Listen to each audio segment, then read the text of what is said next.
ब्रह्म को मानने वाले एक निर्धन ब्राह्मण, विरक्त इंद्रिया प्रशांता, जिसकी इंद्रियां संसार से विरक्त हो गई हो, जो भगवान के चरणों में अनुरक्त हो गया है, प्रशांत, जो हर क्षण प्रसन्न रहता हो। एक का नाम शांत है, दूसरे का नाम प्रशांत है। शांत भगवान है, शांताकारं भुजगशयनं, भगवान शांत है, लेकिन जो भगवान का भक्त है वो प्रशांत है। दोनों में क्या अंतर है प्यारे? दोनों में अंतर इतना है कि जो शांत होता है वो कभी कभी बोल लेता है, कभी कभी दुखी हो जाता है, लेकिन जो प्रशांत रहता है वो हर क्षण आनंद में रहता है, हर क्षण आनंद रहता है, मौज में। तो भगवान शांत है, लेकिन भगवान का भक्त प्रशांत है। परम जितेंद्रिया, जिन्होंने अपने 10 इंद्रियों को बस में करके बैठे हैं, भगवान कृष्ण के सखा, ब्रह्म को जानने वाले परम विद्वान निर्धन ब्राह्मण, जिसकी इंद्रियां संसार से विरक्त होकर भगवान के चरणों में अनुरक्त हो, जो हर क्षण प्रसन्न रहते हो, मुस्कुराते हो, भगवान का भजन करते हैं, ऐसे परम वैष्णव, परम भागवत, परम वेद पाठी ब्राह्मण श्री सुदामा जी महाराज। श्री सुदामा जी जथा नामे तथा गुणे, सुदामा, सुमाने सुंदर, दामन का अर्थ है आचरण, सुंदर आचरण वाला, सुंदर विचार वाले, सुंदर व्यक्तित्व वाले। सुमाने इंद्रियां दमन माने दमन कर लिया हो, जो अपनी इंद्रियों को जीत करके बैठे हैं, ऐसे निर्धन ब्राह्मण से सुदामा जी महाराज, जिनकी पत्नी का नाम है सुशीला। सुमाने सुंदर, लीला माने कार्य, जो सुंदर कार्य को करती हूँ, सुंदर पथ गामिनी हूँ, पतिव्रत धर्म को पालन करने वाली श्रेष्ठ नारी मैया सुशीला। मैया सुशीला का जीवन अभाव में है, लेकिन फिर भी कभी कोई शिकायत नहीं है। छोटे छोटे बच्चे हैं। श्री सुदामा जी महाराज को लोग अपने अपने मति अनुसार, कोई कोई कहता है कि सुदामा जी बड़े दरिद्र थे, वो उनका भाव है, कह सकते हैं। हर कोई स्वतंत्र होता है बोलने के लिए व्यासपीठ पर बैठने के बाद, लेकिन मैं आपको कहूं, सुदामा जी दरिद्र नहीं है, सुदामा जी निर्धन है। निर्धन और दरिद्र में बहुत अंतर है। निर्धन वो है भैया जिसके पास धन ना हो, वो निर्धन है। परंतु दरिद्र वो है जिसके पास बहुत धन हो फिर भी मन ना भरे, वो संसार का सबसे बड़ा दरिद्र इंसान है। सुदामा जी के पास धन नहीं, से निर्धन ब्राह्मण। जीवन में एक सूत्र याद रखिएगा, जो स्वामी रामकृष्ण परमहंस ने विवेकानंद जी से कहा था, बेटा जीवन में हमेशा जो प्राप्त है बस वही पर्याप्त है। पड़ोसी के यहाँ मटर पनीर की सब्जी बनी हो, क्या लाभ प्यारे? सुन करके छटपटाने से अच्छा है कि अपने घर में सूखी रोटी और दाल खाओ, क्योंकि पेट हमारा उसी से भरेगा जो हमारी थाली में है। पड़ोसी के घर में क्या बना है उससे कोई लाभ नहीं, जो प्राप्त है वही पर्याप्त है। एक बार शहंशाह, एक बादशाह भ्रमण करने के लिए निकला, मार्ग भटक गया। एक किसान ने उसको आसरा दिया, किसान के यहाँ रात्रि विश्राम किया, सूखी रोटी खाया, ठंडा पानी पिया, रात्रि विश्राम किया। अगले दिन जब निकलने लगा किसान के घर से तो कहा भाई मेरे घर आना, मैं तुम्हें बहुत सा धन दूंगा, कभी जीवन में मेरी जरूरत पड़े तो आना। एक बार संयोगवश उस किसान के गांव में अकाल पड़ गया, जल की वृष्टि नहीं हो रही थी। वो बादशाह के महल पहुंचा, सूचना पहुंचाई कि किसान आया है। बादशाह तुरंत समझ गया वही व्यक्ति आवा भगत करी। प्रेम से बादशाह अपने कक्ष में ले गया, रात्रि विश्राम किया किसान। दूसरे दिन सुबह हुई तो बादशाह दोनों हाथ फैला करके इबादत कर रहा था, अपने ईश्वर का ध्यान कर रहा था। वो लोग तो ऐसे करते हैं ना, ध्यान कर रहा था ईश्वर का। जब ऐसे देखा तो उस किसान भाई ने कहा कि शहंशाह आप ये हाथ फैलाकर क्या कर रहे हैं ऊपर देख करके? बोले मैं अपने परमात्मा से दोनों हाथ फैला करके मांग रहा हूं। जैसे किसान ने सुना कि बादशाह ने कहा हाथ फैला करके मांग रहा हूं, किसान अपनी पोटली उठाया जाने लगा। बादशाह ने कहा रुको, क्यों जा रहे हो? बोले तुम भी किसी से मांगते हो? अरे जिससे तुम मांगते हो, अगर तुम अपने ईश्वर से मांग सकते हो तो मुझे लगता है मुझे भी अपने ईश्वर से मांगना चाहिए। मैं तुम्हारे पास मांगने क्यों आया हूँ? तुम्हारे पास मांगने से मुझे कुछ नहीं मिलेगा। अस्तु बादशाह का धन छोड़ कर के किसान खाली हाथ चला गया। तुझे भी देने वाला कोई है, अगर वो तुझे दे सकता है तो मुझे भी देगा।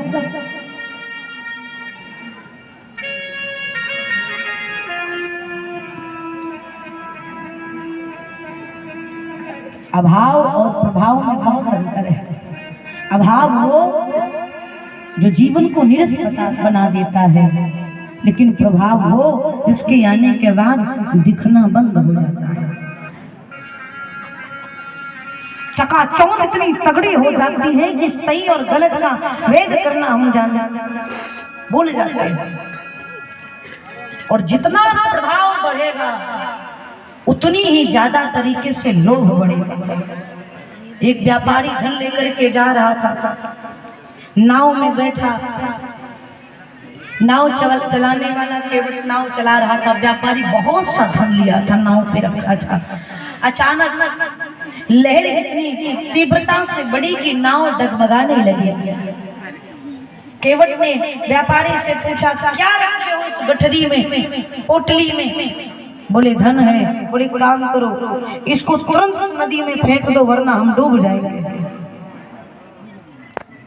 व्यापारी ने कहा जीवन भर की कमाई है इसमें, आप कहते हैं मैं पानी में फेंक दूं? केवट ने कहा अगर तुम इस धन को पानी में नहीं फेंके तो तुम स्वयं इसमें डूब जाओगे, इसलिए इसको फेंक दीजिए वरना ये नाव ले डूबेगी। कई बार केवट ने कहा परंतु व्यापारी नहीं सुना। अंतोगत्वा में केवट स्वयं अपने हाथों से गट्ठर उठाया और उठा करके पानी में फेंक दिया। ये बचा रहेगा तो फिर से धन कमा लेगा। लेकिन व्यापारी का लोभ इतना ज्यादा था कि जैसे धन का गट्ठर नदी में फेंका, उसको तैरना नहीं आता था, लेकिन फिर भी गठरी को पकड़ने के लिए नदी में कूद गया और कूद गया तो निकलने लायक बचा ही नहीं, डूब गया, मर गया। लोग हमको कितना गिरा दे और कितना डुबा दे कोई गारंटी नहीं है। धन प्राप्त करने का जब लोभ जगता है तो लोग चोरी भी करते हैं, जुआ भी खेलते हैं, अधर्म भी करते हैं, कुकर्म भी करते हैं, पाप भी करते हैं।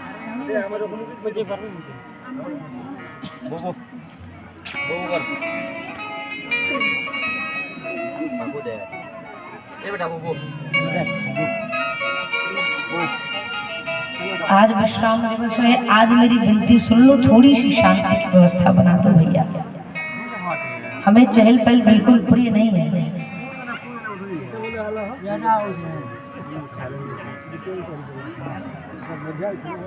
चहल पहल बिल्कुल प्रिय नहीं।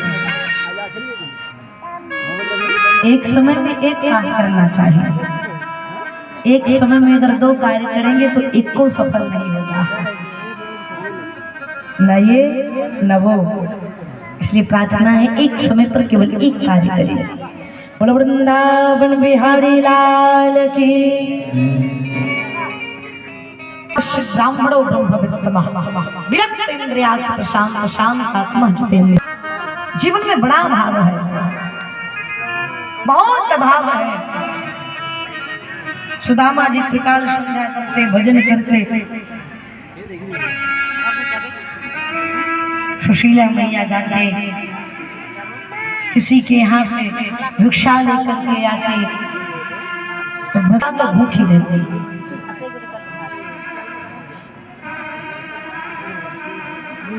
हर प्रकार के लोग हैं इस दुनिया में। किसी के पास खाने के लिए नहीं है तो उसको भूख बहुत है, और किसी के पास भूख नहीं है तो उसके पास खाने के लिए बहुत है। कई बार हम डॉक्टर के पास जाते हैं तो कहते हैं डॉक्टर साहब ऐसी दवाई दो कि इतनी भूख लगे, थोड़ा भूख लगे तो खाओ।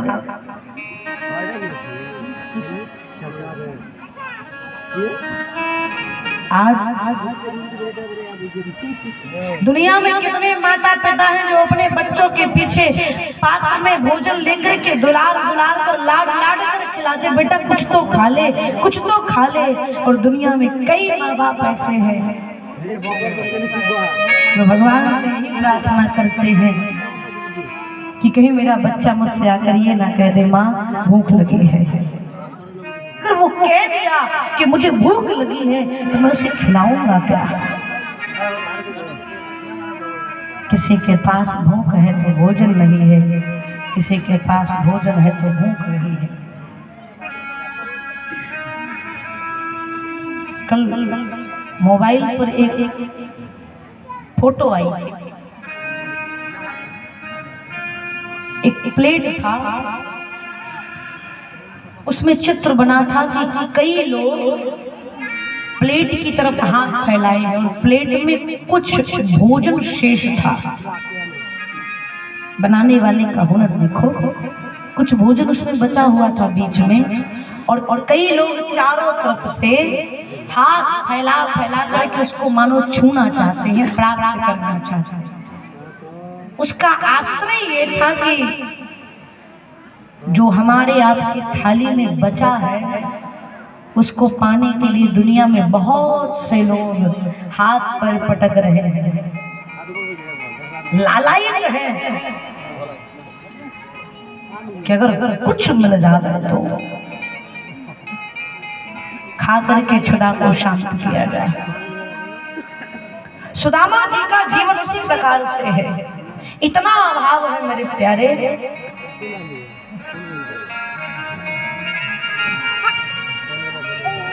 कि जब सुदामा जी के छोटे छोटे बच्चे आकर सुशीला मैया से कहते माँ भूख लगी है, तो सुशीला मैया यही कहती लाला आज एकादशी है और एकादशी के दिन ब्राह्मण भोजन नहीं करते।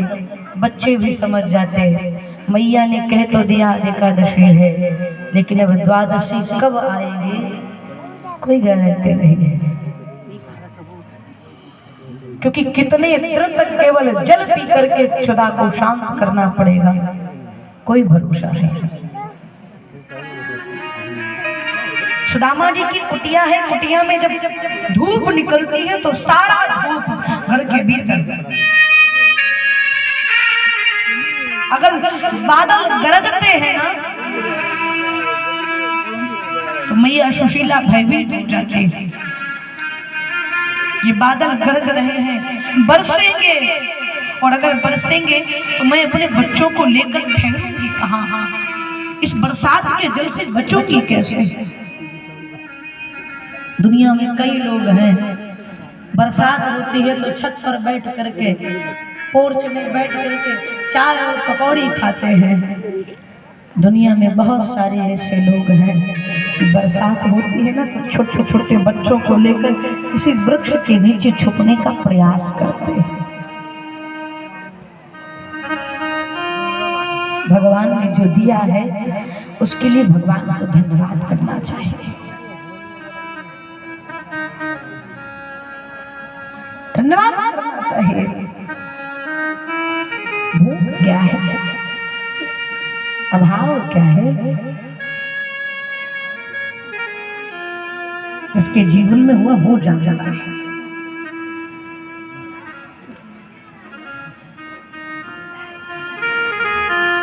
मुझे लगता है कि गरीबी जीवन की सबसे बड़ी बद्दुआ है।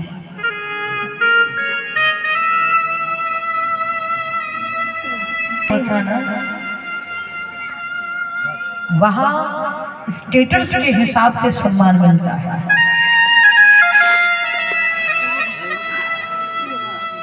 जितना अच्छा स्टेटस होगा आपका, जितना अच्छा पद होगा,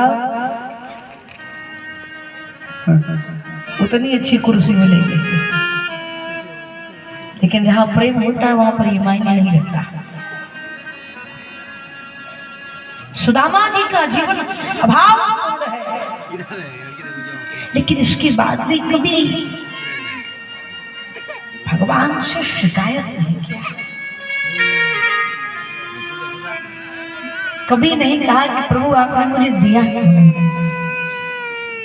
कभी नहीं कहा कि मैं आपकी माला करता हूँ, भजन करता हूँ, दिन रात आपको भजता रहता हूँ, आपने मुझे दिया नहीं। कभी नहीं, क्योंकि प्रेमी केवल प्यार करता है, व्यापार नहीं करता। सुदामा जी भगवान के प्रेमी हैं, इसलिए कभी शिकायत भी नहीं किया। ये शिकायत कर दिया तो फिर शायद प्यार में कटौती हो जाएगी।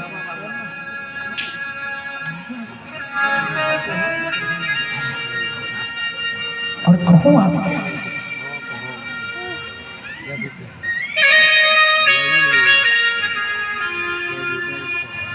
सुख के सब साथी दुख में नहीं।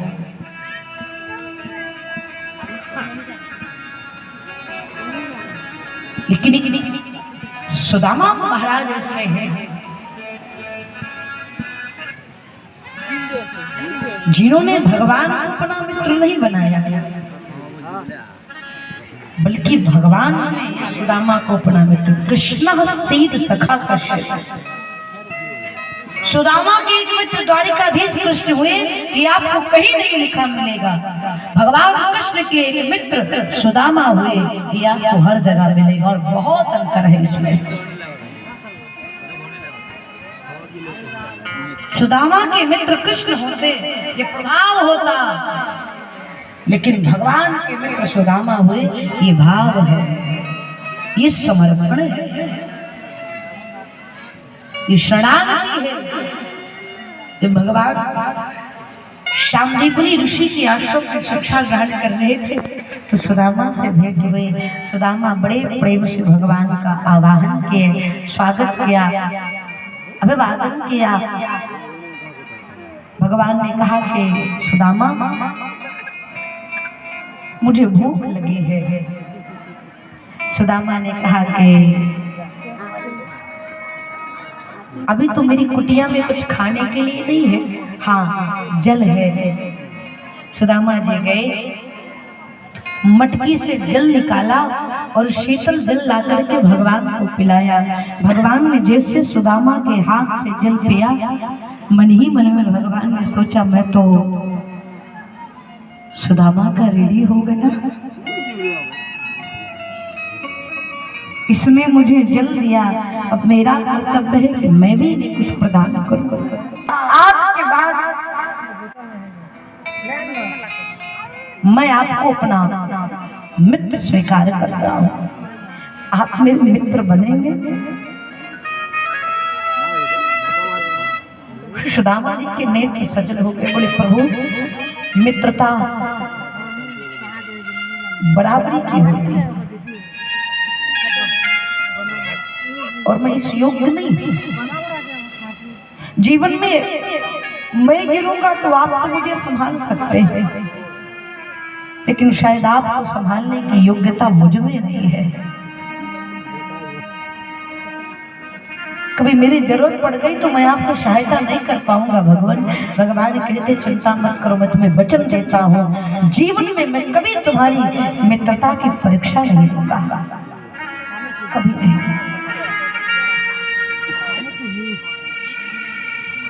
और सदैव दुनिया यही कहेगी द्वारिकाधीश कृष्ण के मित्र हुए सुदामा। हमारे सबके जीवन में एक ऐसा व्यक्ति होना चाहिए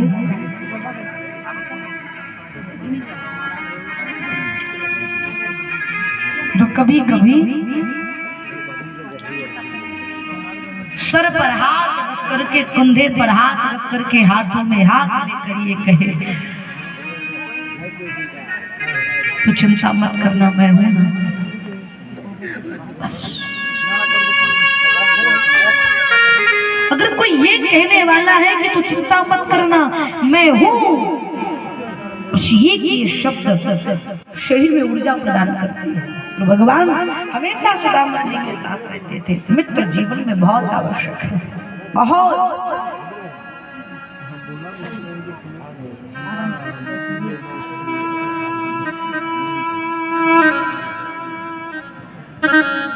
संपत्ति से अगर तिजोरी खाली भी रहे प्यारे तो दुखी नहीं होना चाहिए। अगर संबंधों की तिजोरी भरी है तो संपत्ति तो आ ही जाएगी। अगर सच्चा मित्र आपके जीवन में आ गया तो आपके हर पल को खुशनुमा बना देगा। एक मित्र बड़ा प्रेम था दोनों में, एक बहुत अमीर एक गरीब। एक दिन ऐसी घटना घटी, जो गरीब था उसके घर में आग लग गई, जो बचा था वो भी जलकर राख हो गया। जब उसके मित्र को पता चला कि मेरे मित्र के यहाँ आग लग गई, सारे कार्य को छोड़कर अपने मित्र से मिलने के लिए गया। जिसके घर में आग लगी थी वो भी तक रोया नहीं था, लेकिन जैसे अपने मित्र को देखा दौड़ करके गया, गले लगा करके फूट फूट करके रोने लगा।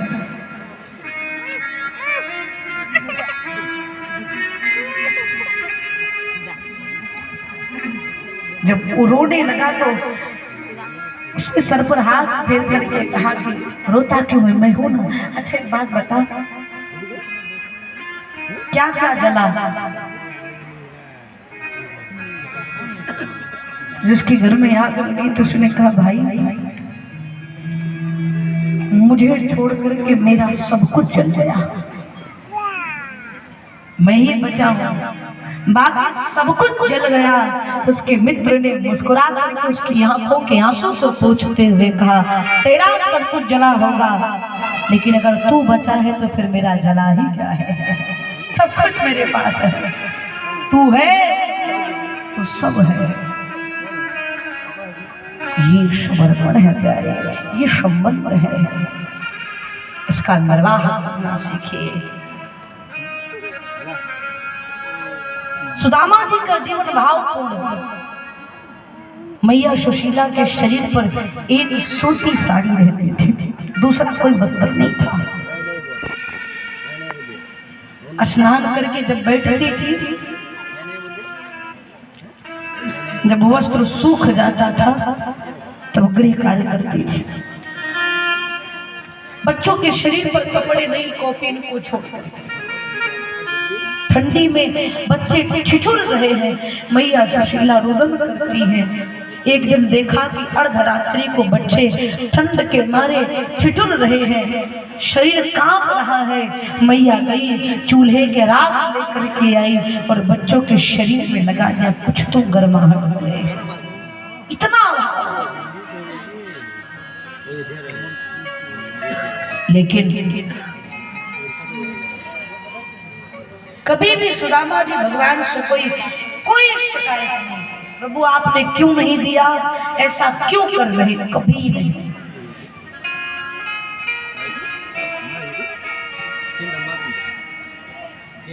ऐसे वीतरागी परम संत श्री सुदामा जी महाराज। आपको।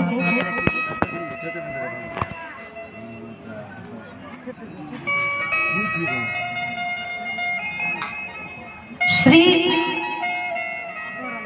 सुदामा जी महाराज के वर्षों बीत गए। एक दिन भगवान द्वारिका में बैठे बैठे सोचते हैं, देना सीखे हैं। सुदामा जी कैसे त्यागी संत हैं जो भगवान को भी दिए हैं, और भगवान को ही नहीं, भगवान के माध्यम से पूरे जगत को प्रदान किया है। पूरे संसार को दिया है।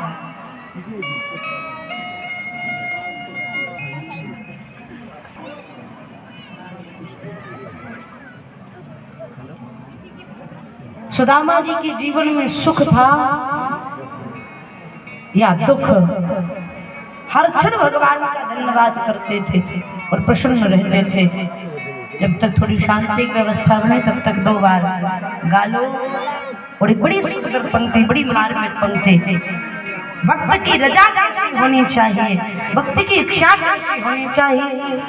तेरे फूलों से भी प्यार, तेरे कांटों से भी प्यार, तू जो भी देना चाहे दे दे मेरे सरकार, फूलों से भी प्यार, तेरे कांटों से। प्रभु, क्योंकि एक ही डाली में पुष्प भी लगता है और फूल की रखवाली करने वाला कांटा भी उसी में होता है। ठाकुर, मुझे आपकी हर रजा स्वीकार है। 2 पंक्ति मेरे साथ गाइए प्रेम से। तेरे फूलों से भी प्यार, तेरे कांटों से भी प्यार, तेरे फूलों से भी प्यार, तेरे कांटों से भी प्यार, तेरे फूलों से भी प्यार, तेरे कांटों से भी प्यार। तू जो भी देना चाहे दे दे मेरे करतार, फूलों से भी प्यार, तेरे कांटों से भी प्यार, तेरे फूलों से भी प्यार, तेरे कांटों से भी प्यार।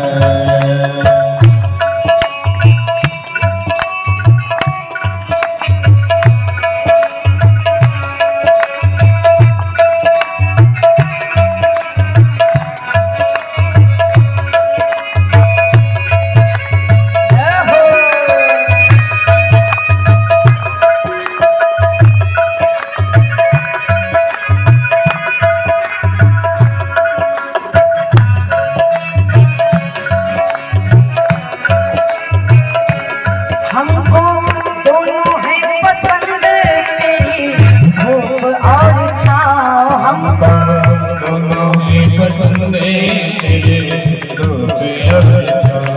दाता किसी भी दिशा में ले चल जिंदगी की नाव, दाता किसी भी दिशा में लेकर जिंदगी की नाव, दाता किसी भी दिशा में लेकर जिंदगी की नाव। चाहे हमें लगा दे पार, चाहे हमें लगा दे पार, चाहे छोड़े हमें मझधार, चाहे छोड़े हमें मझधार। दाता जो भी देना चाहे दे दे मेरे करतार, फूलों से भी प्यार, तेरे कांटों से भी प्यार, तेरे फूलों से भी प्यार, तेरे कांटों से भी प्यार, तेरे फूलों से भी प्यार, तेरे कांटों से भाव से नारी की सेवा देते। हरि बोल।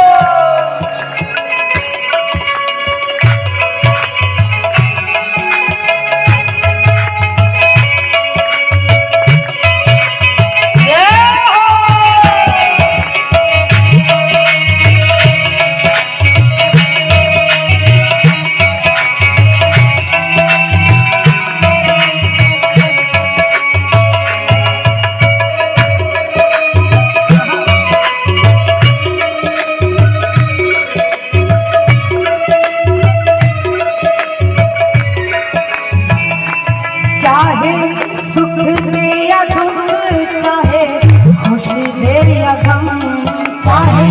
सुख दे न कभी कहे खुशी दे न कभी मालिक जैसे भी रखोगे वैसे रह लेंगे हम। मालिक जैसे भी रखोगे वैसे रह लेंगे हमें माँ जैसे भी रखोगे वैसे जो भी देना चाहे दे दे मेरे सरकार। फूलों से मिला तेरे गांठों से मिला कह दो प्यारे से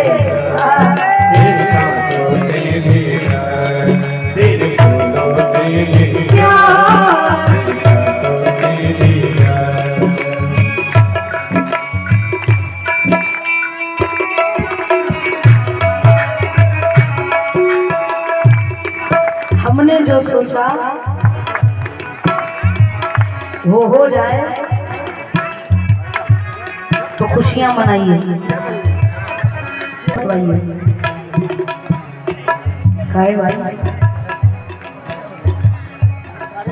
क्योंकि अगर हमारा सोचा नहीं भया है तो इनका सोचा होगा, और जब इनका सोचा होगा तो बहुत ही बढ़िया होगा। राजी है हम उसी में जिसमें तेरी रजा है, राजी है हम उसी में जिसमें तेरी रजा है। जिस हाल में तू रखे बस उसी में मजा है।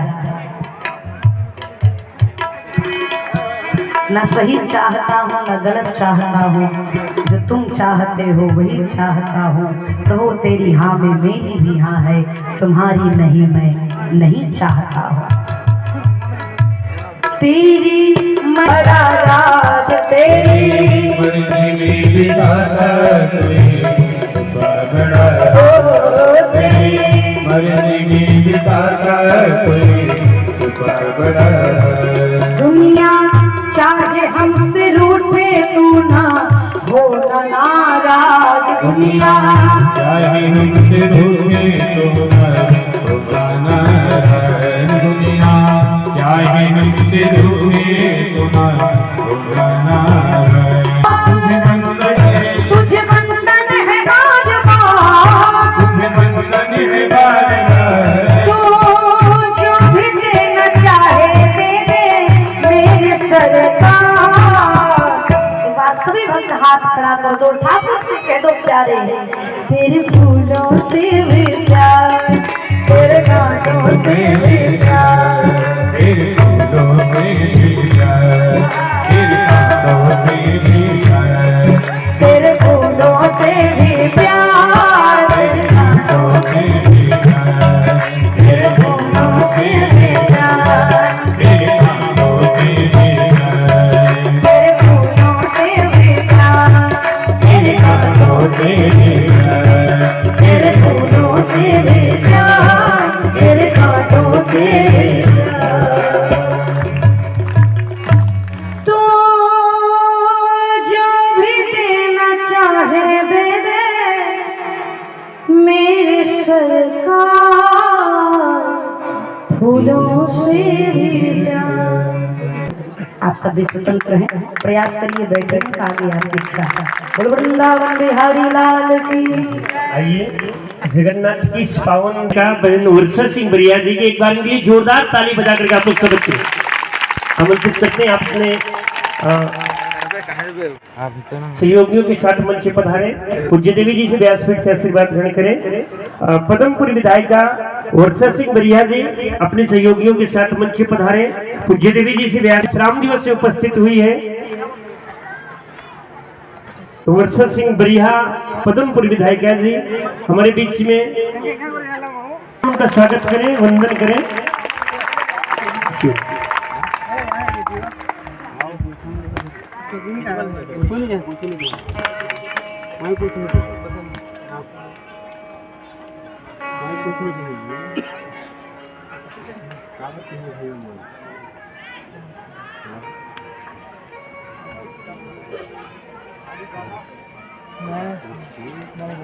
और ना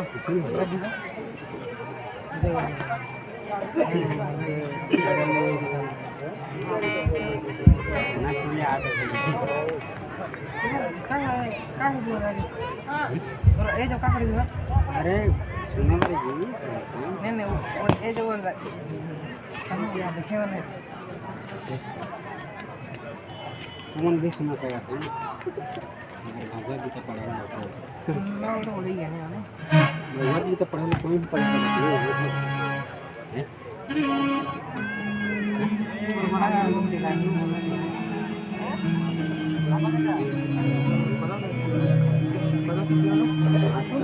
बोलो वृंदावन बिहारी लाल की। 1 लीटर कौन रोशन जगत के रंग क्या देखे तेरा दीदार काफी है, चली जाऊं बरसाना बस तेरा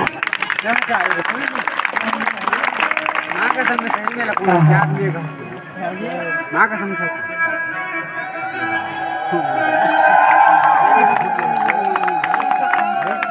सबकी अलग अलग रुचि है। कल गाड़ी में चर्चा हो रही थी, पागल कईयों प्रकार के होते हैं। पागल कईयों प्रकार के होते हो, पूरी दुनिया पागल है। हम ये मत सोचना कि देव जी अपने आप को समझदार समझना, हम तो 1 नंबर के हैं। कोई पागल है धन दौलत का, कोई पागल बेटे नारी का, कोई पागल है धन दौलत का, कोई पागल बेटे नारी का।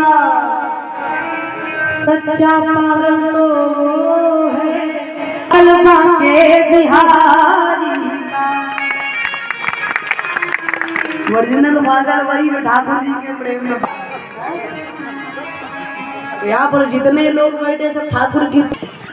भैरवा निकलोगे तो चाट कुरकुरे दुनिया भर का चीज बिक रहा है। लोग आते मैया लोग अपने बच्चों को शांत कराने के लिए 2 पैकेट कुरकुरे साथ में लेकर आते हैं। उधर कुरकुरे खाओगे, हमें इधर कथा सुने महाराज। जगत है रेस्टोरेंट, बाद में कहिए कथा है रेस्टोरेंट। अलग अलग भाव प्यारे।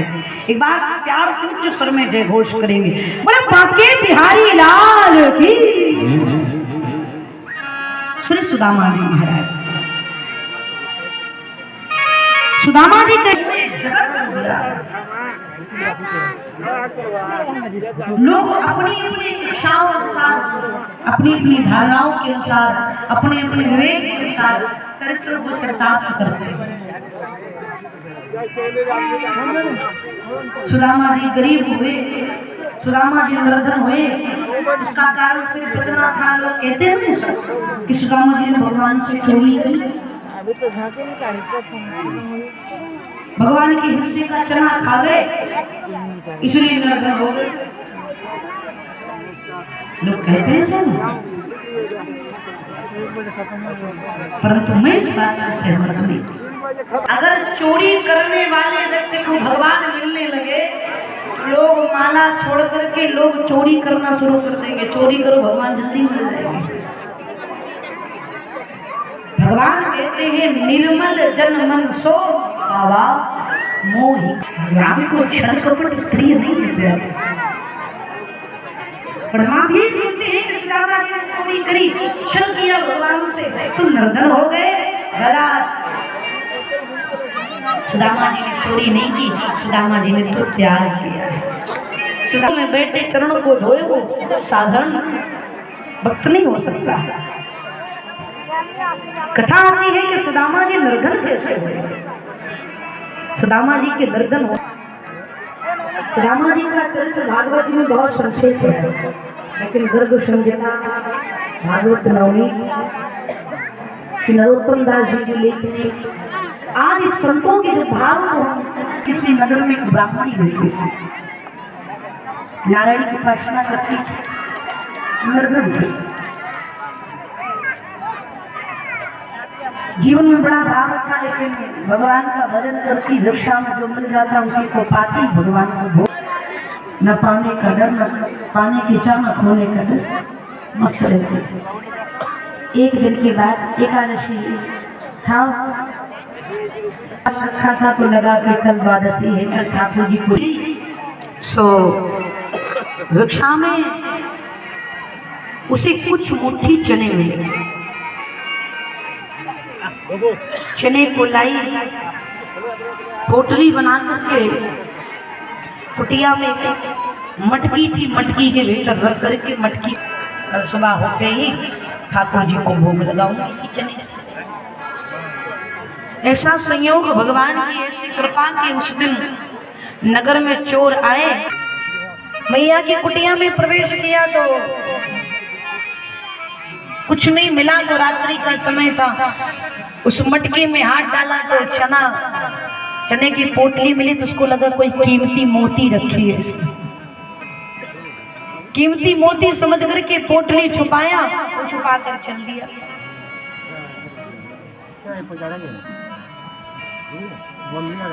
इधर ब्रह्म बेला में जब वो ब्राह्मणी उठी, स्नान से निवृत्त हुई, भगवान का स्नान कराया, धूप दीप अर्पण किया, श्रृंगार किया। जब नैवेद्य की बारी आई कि भगवान को भोग लगाऊं, सो पोटली ढूंढने लगी तो पोटली गायब। उसको बड़ा दुख हुआ कि कल के ठाकुर जी मेरे भूखे,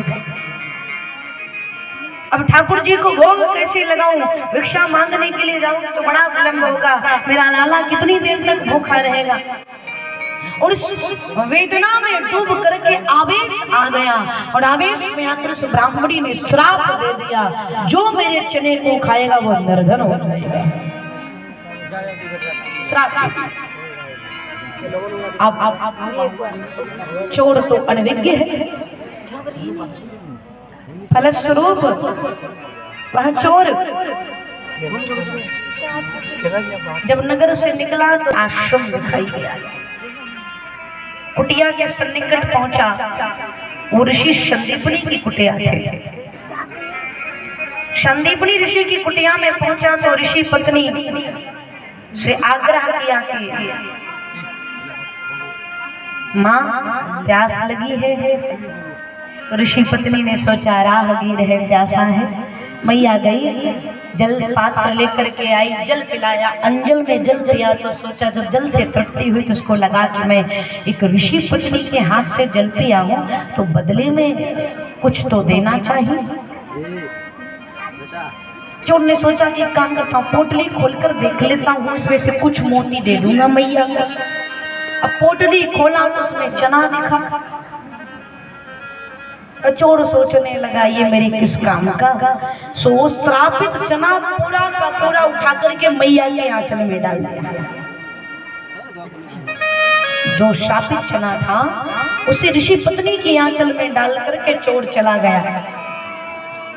मैया ने चने को लिया, पोटली में ही अपने आंचल में ही लेते थे कि भगवान कृष्ण और सुदामा श्रद्धा लेने के लिए, लकड़ी लेने के लिए जंगल जा रहे हैं। तो लाला छोटे थे, कन्हैया छोटे थे, सुदामा जी बड़े थे। सुदामा जी ने आज्ञा लेने के लिए आए, माँ समझा लेने जा रहा हूँ। गुरु माँ ने कहा लाला एक काम कर, दिन भर लग जाएगा, लकड़ी लेने के लिए जाएगा तो ये देख मुझे अभी भी चना मिला है, इस चने को ले ले और जब भूख लगे तो खा लेना। जो आज्ञा माँ। सुदामा जी ब्रह्मज्ञानी हैं।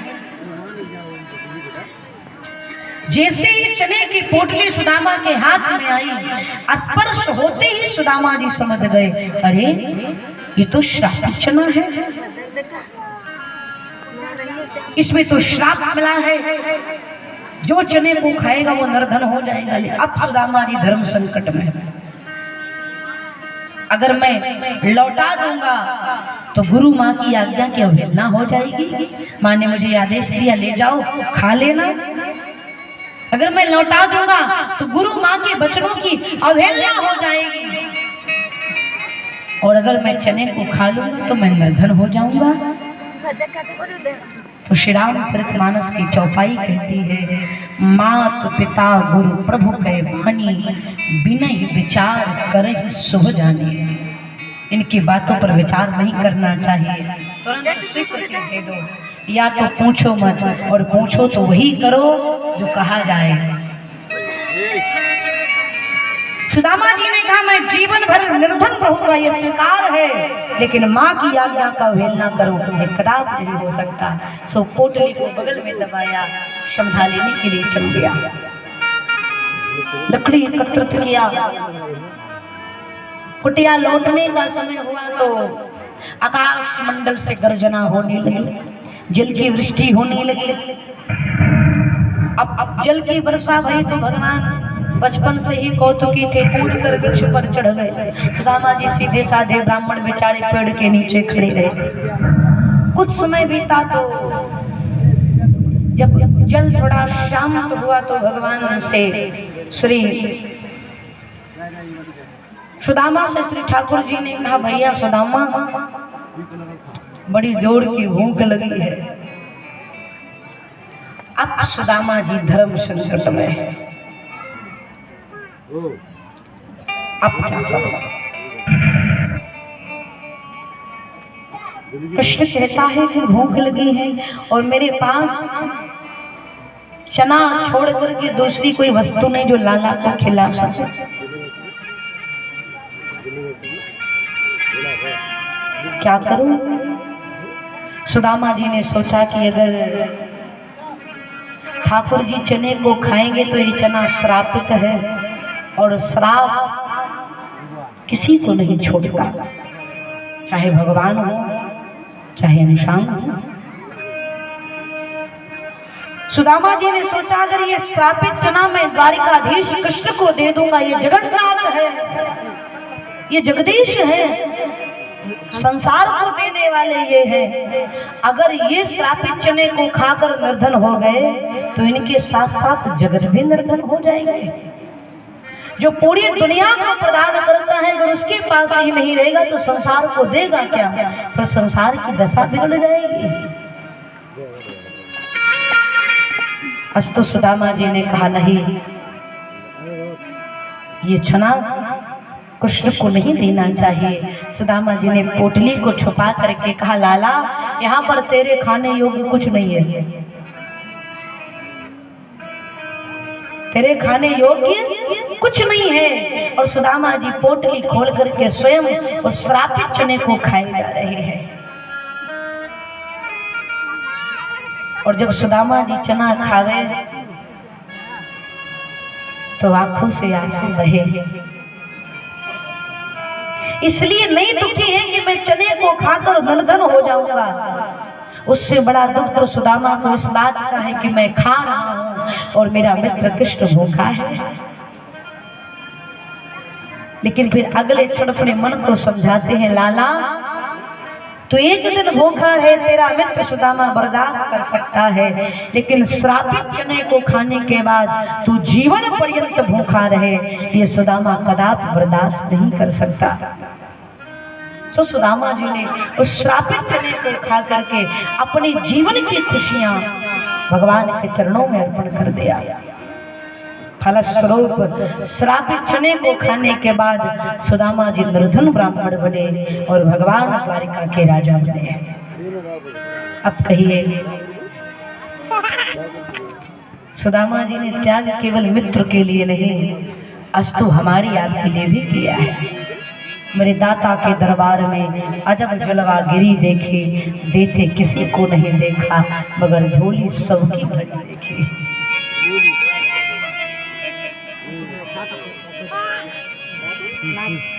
सुदामा जी निर्धन ब्राह्मण बने, बहुत समय बीता तो एक दिन भगवान ने सोचा कि ऐसे सुदामा मेरे पास नहीं आएगा, जो मुझे दिया है मेरे पास मांगने क्यों आएगा। अस्तु भगवान ब्राह्मण का रूप बना करके आए, सुशीला से कहा, देवी भिक्षाम देहि। सुशीला मैया घर से बाहर निकली, शरीर पर फटे पुरानी झीरी सी साड़ी है। महात्मा के रूप में परमात्मा ने कहा कि मुझे भूख लगी है, कुछ भोजन प्रदान कर दीजिए। मैया सुशीला ने कहा महात्मा क्षमा करिएगा, मैं आपकी सेवा नहीं कर सकती। क्यों? सुदामा जी की पत्नी मैया सुशीला ने कहा महाराज क्योंकि मेरे घर सूतक लगा है। भगवान ने कहा किसी का जन्म हुआ है क्या? सुशीला ने कहा हाँ। किसका? सुशीला ने कहा मेरे घर निर्धनता ने जन्म लिया है।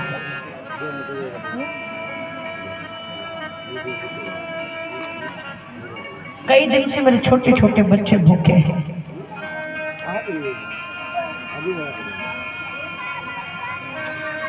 उनके पास खाने के लिए नहीं है, तो मैं आपकी सेवा नहीं कर सकती। भगवान के नेत्र सजल हो गए। भगवान ने सोचा कहीं ना कहीं सुदामा के जीवन के दुख का कारण तो मैं ही हूं। मुझे संवारने के चक्कर में मेरा मित्र इतना दुख उठा रहा है। भगवान ने कहा आप सुशीला हैं हमारा, आपके पति के मित्र द्वारिकाधीश कृष्ण हैं। ये बात सुदामा जी ने सुशीला को नहीं बताई थी। क्यों? प्रभावशाली व्यक्ति से अगर संबंध होता है तो क्षय बढ़ जाता है। ये भी मिले, ये भी मिले, ये भी मिले।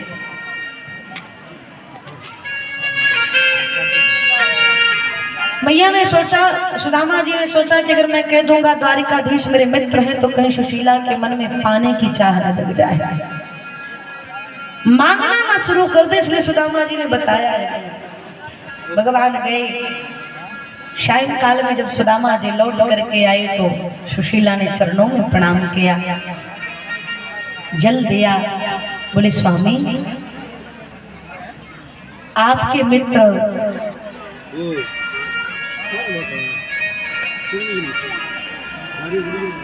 द्वारिकाधीश कृष्ण हैं? हाँ देवी। जैसे कृष्ण का नाम सुना सुदामा जी का रोम रोम पुलकित हो गया, आह्लादित हो गए। सुशीला ने कहा नाथ मेरी विनती है आप उनके घर जाइए ना। क्यों जाऊं? सुशीला ने कहा दाशाती दबड़म भोरे सीखते कुटुंबने, मैंने सुना है वो ब्राह्मणों को देते हैं, आप जाएंगे तो परिवार का भरण पोषण करने के लिए कुछ धन मिल जाएगा। सुदामा ने कहा देवी इतना स्वार्थ,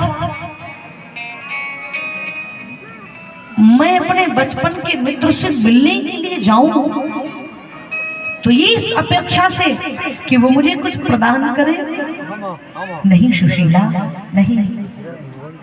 प्रेम का मतलब प्रदान करना होता है, प्रेम का मतलब प्राप्त करना नहीं होता, देना। सुशीला ने सोचा मैंने कौन से त्यागी महात्मा से कह दिया जाओ मांग कर लेकर आओ। मैया ने कहा नाथ अयं ही परमो लाभः उत्तम श्लोक दर्शनम, सबसे बड़ा लाभ आपको द्वारिकाधीश का दर्शन होगा, इससे बड़ा धन क्या मिलेगा? मैया सुशीला ने विषय बदल दिया। हाँ ये ठीक है, दर्शन लाभ तो प्राप्त करूंगा। लेकिन सुदामा जी दुखी हो गए। अब क्या हुआ प्रभु? सुदामा जी कहते हैं देवी बेटी के घर, मित्र के घर, गुरु के घर और भगवान के घर खाली हाथ नहीं जाना चाहिए। मैं अपने मित्र से मिलने के लिए जाऊंगा तो खाली हाथ जाऊं? सुशीला ने कहा कदापि नहीं, मैं आपके लिए व्यवस्था करती हूँ। मैया गई और 4 घर से 4 मुट्ठी चिवड़ा लेकर के आई, चावल 4 घर से, एक घर से नहीं लिया। क्यों? सबके घर का चावल अलग अलग होता है, किसी का मोटा किसी का पतला, कोई बड़ा वाला कोई छोटा वाला खाते। सुशीला ने 4 घर से चिवड़ा लिया, अलग अलग चावल था।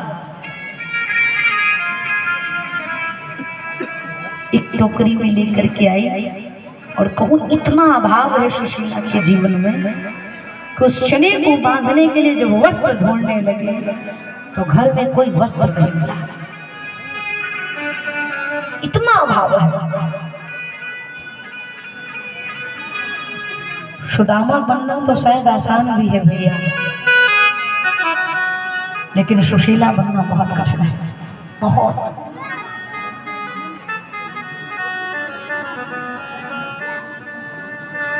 इतना त्याग कौन सहेगा, कोई नहीं। राम जैसा पुत्र प्राप्त करने के लिए कौशल्या बनना पड़ता है।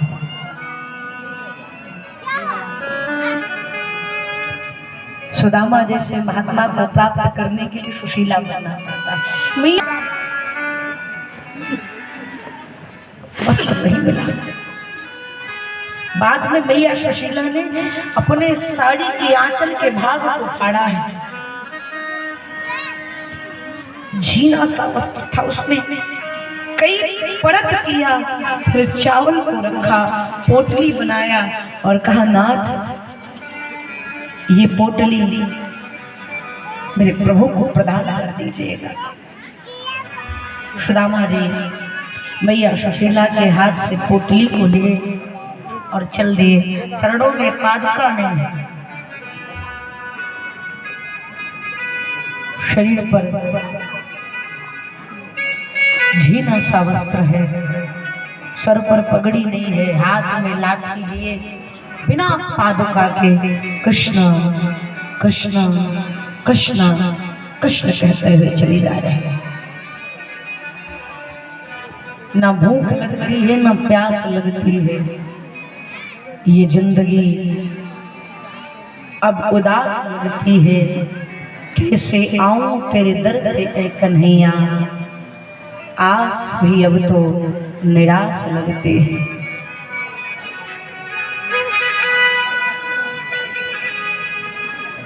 सुदामा जी जब चल रहे हैं तो पैरों में छाले पड़ गए, कांटे चुभ गए हैं।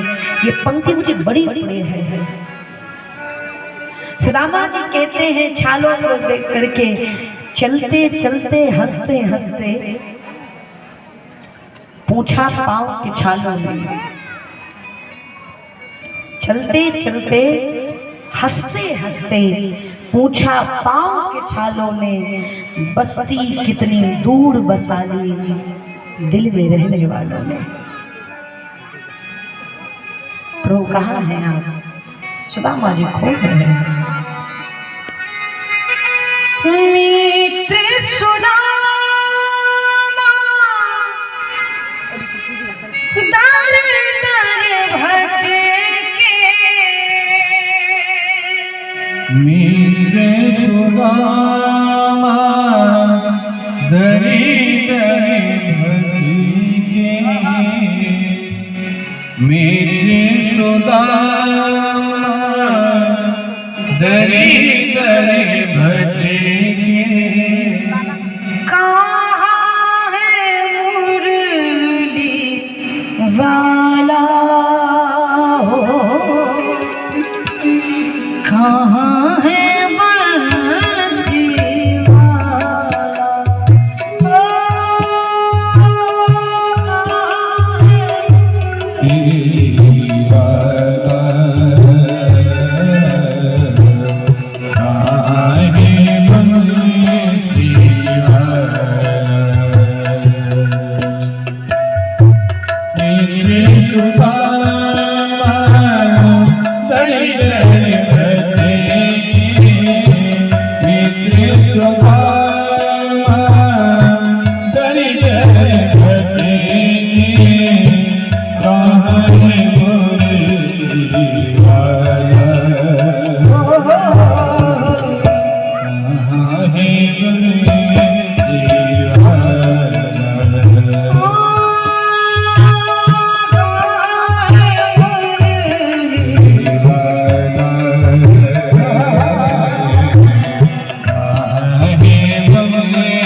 सुदामा जी चले जा रहे हैं।